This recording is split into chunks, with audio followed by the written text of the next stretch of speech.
就係落車嗰一下，我冇望清楚有冇車衝緊埋嚟，跟住就爭啲俾架電單車車死咗。早晨又日照，今日會去考山道啦、Chinatown 同埋夜晚去 Icon CM 嘅。嚟到第3日開始對泰國呢一度嘅熟悉多咗啦，同埋信心都大咗。但係可惜尋晚喺瞓覺方面都係冇乜改善，不論係不斷醒又好，唔敢熄晒啲燈都好，始終可能都係未適應自己一個人住酒店。但係好在嗰個擔心同埋驚恐嘅感覺係減低咗嘅。希望今晚可以瞓得再好啲啦。而家就行過去 Nana 嗰邊坐巴士去考山道嘅。考山道本身係我想住嘅地方啦，因為一開始 plan 行程我就見到有一間都好似幾靚幾正嘅 hostel， 所以就諗住去參觀一下。但係其實考山道個位置就唔係特別好嘅，因為佢冇地鐵啦，主要都係要靠巴士啊或者 Grab 啊咁樣去出入。而家就去到巴士站等緊搭巴士。頭先見到巴士個牌都幾清晰嘅，佢會寫明去邊啲地方可以坐幾多號車啦，咁就只需要喺度等嘅啫。至於陣間上巴士係要俾現金啦，定係真係要俾卡，呢一個都係一個未知之數嚟嘅。硬係會覺得搭巴士好似有少少高風險啦，因為唔知自己去緊邊，同埋溝通唔到。但係其實你調翻轉喺香港嚟諗，香港嗰啲地鐵站根本冇 number，全部都係中文字同埋英文字，所以其實喺香港揾交通呢，可能係比喺外國更加困難。上咗架超級 local 巴士，開頭以為架車走咗，因為等極都未到。其實後面仲有架冷氣巴嘅，諗住唔上噶啦，但係諗下，唉算啦，既然都一場嚟到，就當係體驗下啦。呢一張就係嗰啲好傳統嘅車飛。呢程車就只係8匹嘅啫，即係圍翻港紙個幾銀錢。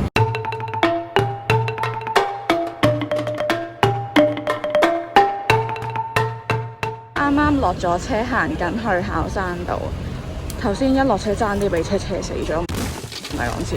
因為架巴士佢就唔係停正喺個站隔離啦，咁我就發現咦到咯喎，咁就撳鐘，咁佢又開門喎。咁就即刻落車啦，就係落車嗰一下，我冇望清楚有冇車衝緊埋嚟，跟住就爭啲俾架電單車車死咗。而家呢度係勁多 local 啦，冇乜高樓大廈，所以即使我未去到原先嗰間 hostel 都好，我已經覺得我而家住嗰度係一個好好嘅地方。呢度明顯係遠離市區啦，所以冇乜高樓大廈，變成如果喺考山道呢一邊住呢，如果夜晚要玩得夜，其實可能反而會唔係咁方便，尤其是如果自己一個人唔想咁夜喺條街度呢，就真係住翻市中心會好些少。所以都慶幸及時改得切間酒店。呢個就係考山路市場嘅其中一部分，主要都係賣一式一樣嘅衫啊、袋啊，跟住有啲嘢食啦。咁頭先都食咗個 pad thai 同埋飲咗杯嘢嘅。呢一度應該夜晚會熱鬧好多啦，甚至會有更加多嘅草味可以俾你聞到。喺考山道市場行咗一陣，而家就去緊揾原先 book 咗嗰間酒店。去到呢一度好明顯見到係有好多外國人啦，完全係一個好泰國溝槽嘅地方，亦都似係啲鬼佬一般典型會中意嘅嘢。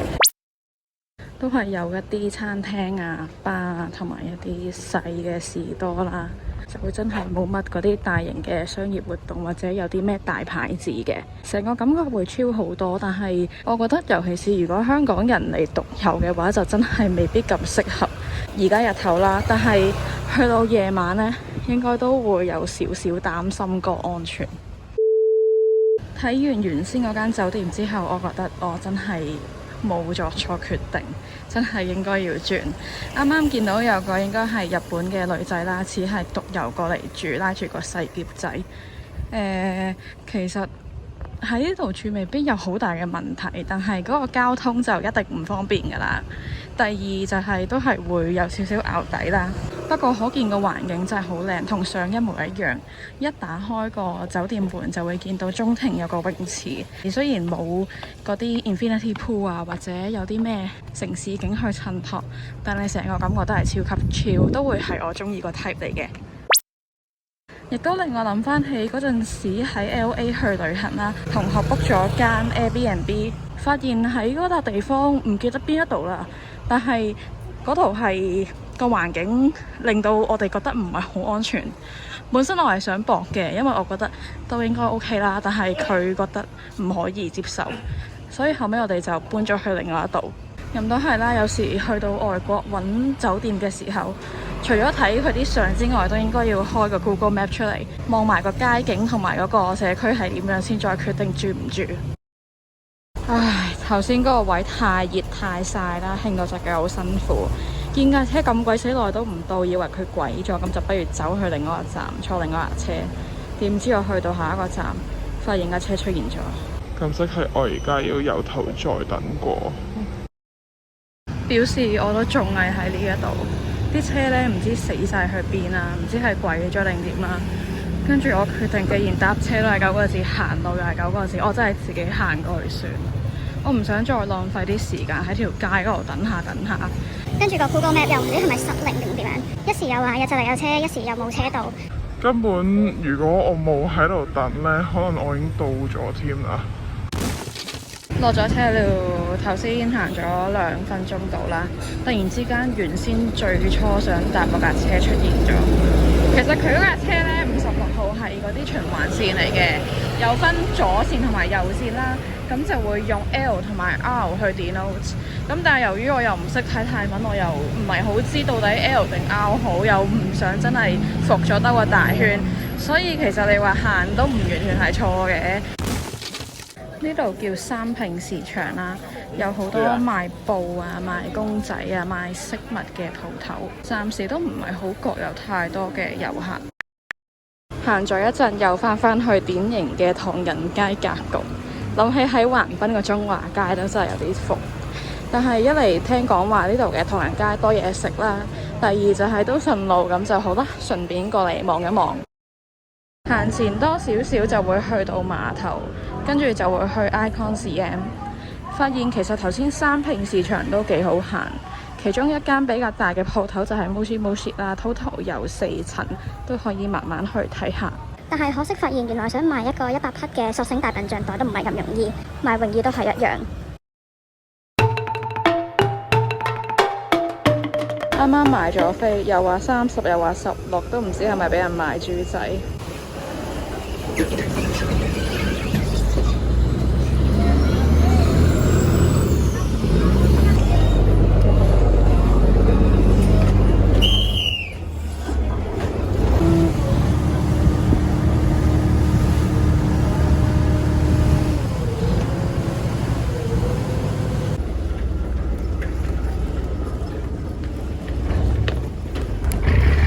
多年嚟練成嘅成果，一夜跳落船。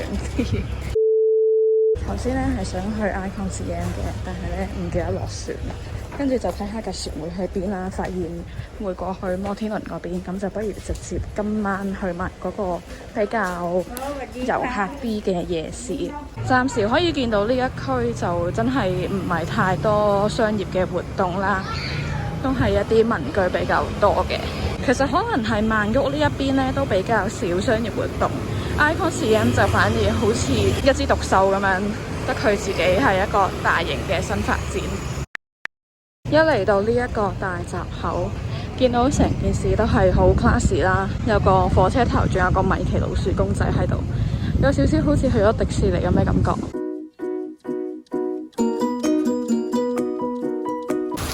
黐線，而家橫風橫雨行雷閃電，到底我去唔去到 ICONCM 都成問題。喺暴雨之中離開 HRT 呢個夜市，其實呢一度嘅價格呢就冇我想象中咁貴嘅，至少我都成功買到我想買嘅嘢啦，而且係用我 target 嘅價錢去買到。由於呢度過去 ICONCM 有些少麻煩，所以就會調一調行程。今日首先去咗 Big C 嗰邊行先，咁所以而家就會翻返去 Central World 啦。跟住聽日完咗按摩同埋溫泉之後，就會再過去 ICONCM。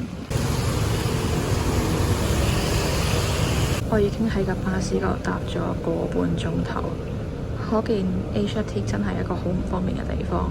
而家就去緊 Central World。頭先架車係不停咁樣慢駛同埋停啦。其實我見到佢行得最高速好似都係得30幾 kph， 但係即使佢行得咁慢都好，對於我嚟講佢已經行緊全速㗎啦。而家得返一條直路就到，希望9點前可以去到啦。上車嗰陣個牌寫住15蚊嘅，咁我就俾15蚊嗰個收費員啦。但係佢就話如果去 Central Well 嘅話要收20蚊，咁就照俾錢佢。可能佢喺度諗，細路你真係太年輕啦，你唔係諗住坐巴士去啊嘛？有排你坐喎。咁但係我最尾都係坐咗嘅，行咗成日咪當係休息下咯，難得呢架車有冷氣。落車啦，終於用咗差唔多2個鐘頭嘅時間。但係其實以塞車嚟講咧，都未係我個人最高嘅紀錄。我個人最高紀錄係由羅湖去唔記得大陸邊度，用咗16個小時。成架車咧係直頭會喺高速公路嗰度停車啦，可以去花草屙尿啦。跟住啲人係熄匙啊，會行開啊，都唔知搞乜鬼。跟住嗰陣時，最尾係搞到去比賽，點知遲到，跟住其實係 miss 咗第一場比賽嘅。所以可以喺曼谷體驗一下曼谷嘅塞車，而且用巴士呢一個咁廉價嘅收費去體驗咧，都唔錯嘅。咪當係之前2日都用咗2-3個鐘頭去按摩啦，咁今日都係用翻2個鐘頭以內嘅時間喺度塞車，一邊休息一邊去下一個目的地。而家咧又翻去尋日嗰條天橋啦，咁碧斯咧就喺正對面，期待陣間可以瘋狂咁樣行超級市場，有啲興奮添。到底要由邊度開始呢？頭先仲影咗張好靚嘅相。嚟到碧斯啦，終於開始聽到啲廣東話，就知道係時候開波。印象中咧冇試過推咁大架車啦，就算係加拿大啲超級市場都好似冇咁大。到底我個 friend 喺碧斯都可以買到600蚊港幣係咩概念？等我見識下先。喺碧斯買完嘢之後，而家又開始等架巴士嚟，搞唔掂啊！頭先嗰個咁嘅馬上又係等咗成6分鐘都未有車啦，應該都係鬼咗或者塞緊車，所以索性都係行翻去 Chitlong 站，跟住再好似琴晚咁樣行翻屋企算。有時真係要 set 翻個期限俾自己，唔可以無了期咁樣等落去。尤其是而家已經入夜，翻到去都仲有啲執拾要做啦。咁今次因為都係冇打算買行李回程，所以就醒目咗啦。去到超級市場有唔少嘢覺得都可以買，但係都真係要衡量翻到底個篋有幾多空間啦，個背囊有幾多空間啦，同埋個重量大概會去到幾多。